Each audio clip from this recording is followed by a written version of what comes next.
Paano nga ba mga kadaba ginagawa ang ganitong format ng video mga kadaba? Kung gusto nyo malaman, tara sa CapCut.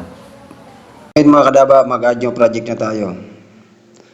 And then dito mga kadaba sa video ito, kuha lang tayo ng mga example video na pwede nating gawing reaction video mga kadaba.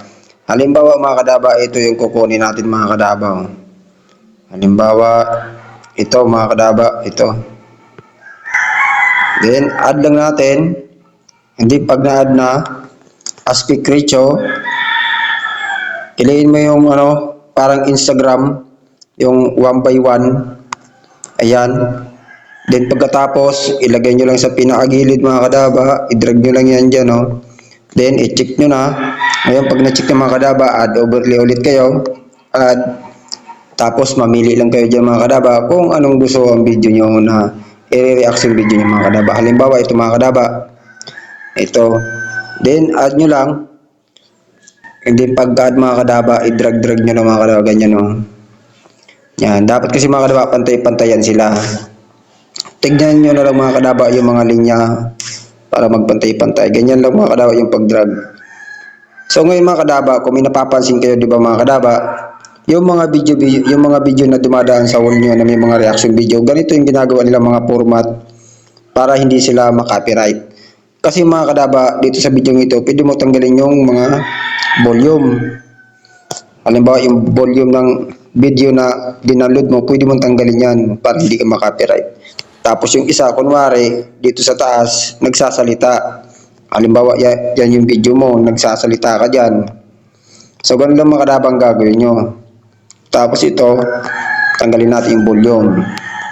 And then, pag okay na siya mga kadaba, gagawin natin, split nyo lang.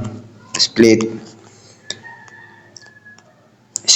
Then, pagkatapos yung mga kadaba, i-touch ulit na mag-highlight pa yung puti, then delete. Ngayon pag okay na siya mga kadaba, export.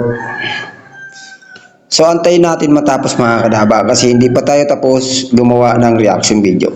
So sa puntong ito mga kadaba, dito nyo malalaman kung paano ang tamang pag-reaction video nang hindi nakaka-copyright. Pwede nyo itong gawin mga kadaba. Pero take note mga kadaba, ang pag-reaction video, medyo risky yan mga kadaba.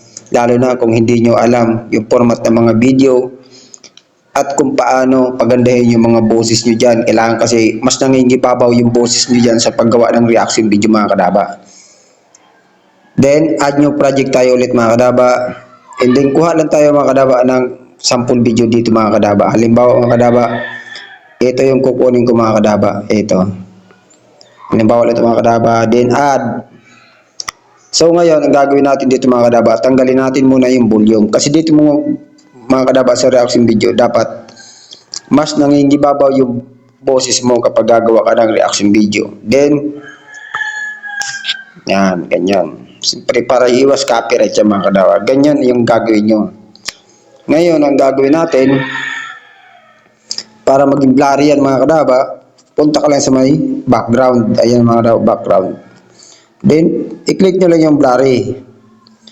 Itong pangalawa. Then, tapos ibaba nyo lang yung video nyo. Ganyan. Baba nyo lang para maging blurry siya. Then, check. At pagkatapos yung arrow, i-back nyo lang. And then, ang gagawin natin dyan mga kadaba, overlay. Add overlay. Yan. Tapos, punta ka dun sa video na ginawa mo. Yung in-export mo kanina. Ito na yung mga kadaba. Then add. Tapos i-drag nyo lang siya para magpantay-pantay dyan sa mga linya na yan. So ngayon mga kadaba, ang gagawin natin, ganyan na siya, i-cut natin para magpantay-pantay na. Para pag-upload nyo ng video, okay na siya. Pantay-pantay. Mali. Dito tayo sa taas. Dito tayo mag-cut. Split. Then delete. Okay na yung mga kadaba. Ngayon, export na natin yung mga kadaba. Pwede nang i-export yan. Alam nyo kasi mga kadaba, ganitong format ng reaction video ang ginagawa ko. Nang sa ganon, iwas copyright claim.